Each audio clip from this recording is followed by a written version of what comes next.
Hello and welcome to a roundup of this week's darts news. On all things darts, words by Max Core. It's another week in darts and it's another bundle of chaos, so let's get stuck in. The Euro Tour pitched its tent in Budapest for the Hungarian Darts Trophy, and the Roll of Honour gained a new name, Nico Springer. The means above, which translates to the lad from Mainz, finally got his hands on one of these bad boys after coming so close in the Dutch Darts Championship earlier this year. He edged Danny the Freeze Noppy in a last leg decider, and while Noppy looked gutted, he hid it behind a smile that screamed, "I'll be having words with my doubles coach later." Gracious as always in defeat though, someone Jermaine Watamina could learn from. Meanwhile, Royal Bridlington celebrated the golden anniversary of the British Open, once the BDO's crown jewel. It's now under the WDF banner and it was hijacked by the kids.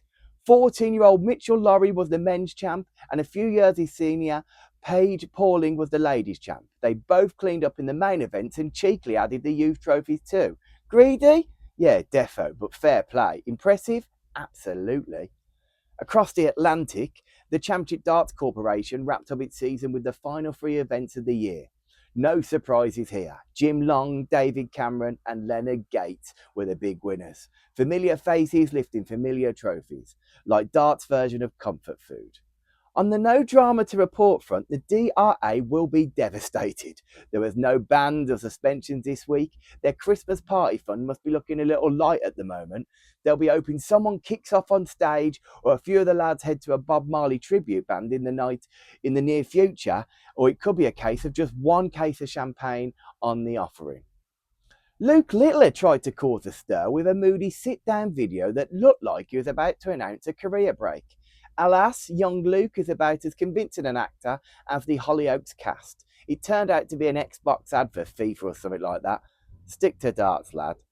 Elsewhere, Target launched a new pop-up shop in Manchester, and they wheeled out the big guns. Taylor, Jackpot, Barney, Littler, cross the works. Basically a who's who of tungsten salesmen just in time for Christmas shopping. With a new set of tungsten costing close to the deposit of a small house, you've got to feel sorry for the parents. Yet again, I'm not one, so I don't. Local Welsh village chip shop owner Jesse Price pulled out the Hungarian Darts Trophy with medical reasons before facing Littler. I mean, you can't blame him. Facing Littler these days makes anyone queasy. I hope he's fine though, but I've heard he's over the worst of it, so that's good. A nod to Ben Stokes' darting doppelganger Tom Sykes, who smashed in a ridiculous 120 average at the British Open and Classic, and the ginger sharpshooter then rattled off an impressive 109, but soon after he hit his own wicket and collapsed with a 70-something, citing that he'd run out of steam. Amateur darts translation: I was too pissed by that point. It's a classic excuse and I love it.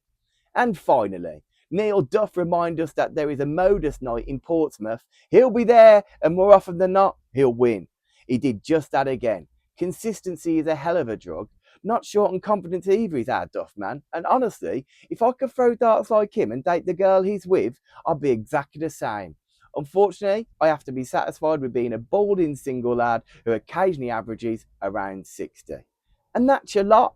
Same time next week, where we'll pretend that the WDF World Cup hosts South Korea is a hotbed of darts. Spoiler, it isn't. And I wonder how it ended up being staged there. Answers on the back of a brown envelope.